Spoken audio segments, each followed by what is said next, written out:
নিজের প্রশাসনে CIA director হিসেবে জন র্যাডক্লিফের নাম ঘোষণা করেছেন president elect Donald Trump. Radcliffe রিপাবলিকানদের, বিশেষ করে ডোনাল্ড ট্রাম্পের অত্যন্ত আস্থাভাজন হিসেবে সবসময় নিজেকে প্রমাণ করে আসছেন। চলুন তার সম্পর্কে গুরুত্বপূর্ণ কিছু বিষয় জেনে নেওয়া যাক। ডোনাল্ড ট্রাম্পের আগের প্রশাসনের একেবারে শেষ সময় ন্যাশনাল ইন্টেলিজেন্সের ডিরেক্টর হিসেবে দায়িত্ব পালন করেছেন র্যাডক্লিফ। 2020 সালের মে মাস থেকে 2021 সালের জানুয়ারি পর্যন্ত এই পদে সাফল্যের সাথে কাজ করেছেন র্যাডক্লিফ। 1965 সালের 20 অক্টোবর ইলিনয়ের মাউন্ট প্রসপেক্টে র্যাডক্লিফের জন্ম। পেশা জীবনে সরকারের আইন ও নির্বাহী বিভাগের বিভিন্ন গুরুত্বপূর্ণ পদে দায়িত্ব পালন করেছেন তিনি। CIA, NSA ও FBI সহ প্রশাসনের 17টি ইন্টেলিজেন্স এজেন্সিতে কাজ করার অভিজ্ঞতা রয়েছে তার ঝুলিতে। তার অতীত অভিজ্ঞতা তাকে এই CIA প্রধানের পদে নিয়োগের ক্ষেত্রে অটো চয়েস হিসেবে প্রতিষ্ঠিত করেছে। তবে আনুষ্ঠানিকভাবে নিয়োগ পেতে তার সেনেটের অনুমোদন পেতে হবে। নিজের কাজের জন্য র্যাডক্লিফ সমালোচনার কেন্দ্রেও ছিলেন বেশ কিছু সময়। 2016 নির্বাচনে রাশিয়ার হস্তক্ষেপ সংক্রান্ত বেশ কিছু গোপন নথি প্রকাশ হয়ে যাওয়ায় ডেমোক্র্যাট পার্টির ইমেজ সংকটে পড়ে। যদিও র্যাডক্লিফ দাবি করেন সেই নথিগুলো ভেরিফাইড নয়।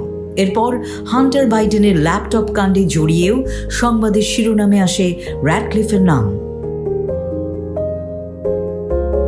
2014 সালে কংগ্রেস নির্বাচনে জয়ী হন র্যাডক্লিফ। তবে 2019 সালে হাউসে ডোনাল্ড ট্রাম্পের অভিশংসন প্রক্রিয়া চলার সময় ট্রাম্পের সমর্থনে শক্ত অবস্থান নিয়ে নিজেকে অন্যদের থেকে আলাদা উচ্চতায় নিয়ে যান সাবেক এই গোয়েন্দা কর্মকর্তা। এর আগে ন্যাশনাল ইন্টেলিজেন্সের পদ পেলেও সেই প্রক্রিয়া সহজ ছিল না র্যাডক্লিফের জন্য। নিজের অভিজ্ঞতা ও যোগ্যতা নিয়ে প্রশ্ন ওঠার পর ট্রাম্পের মনোনয়ন পাওয়ার 5 দিনের মাথায় ওই পদের জন্য তাকে বিবেচনা না করার আবেদন করেন তিনি। তবে ট্রাম্প তার কথায় কর্ণপাত না করে তাকেই ওই পদে নিয়োগ দেওয়ার সিদ্ধান্তে অটল থাকেন। এদিকে ডেমোক্র্যাটরা র্যাডক্লিফের সমালোচনার তীব্রতা বাড়াতে থাকে। অনেক চড়াই উতরাই পেরিয়ে শেষ পর্যন্ত 2020 সালের মে মাসে নিয়োগ পান র্যাডক্লিফ।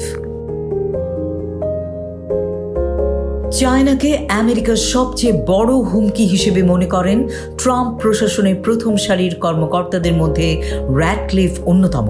বারবারই তিনি চায়নাকে আমেরিকা ও বিশ্বের জন্য বড় হুমকি হিসেবে আখ্যা দিয়েছেন।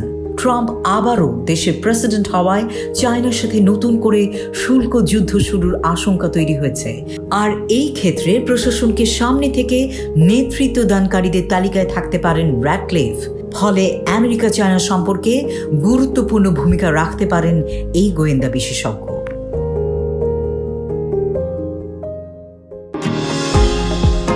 নিউ ইয়র্ক থেকে সম্প্রচারিত TVN 24 টেলিভিশন বিশ্বজুড়ে বাঙালির কণ্ঠস্বর।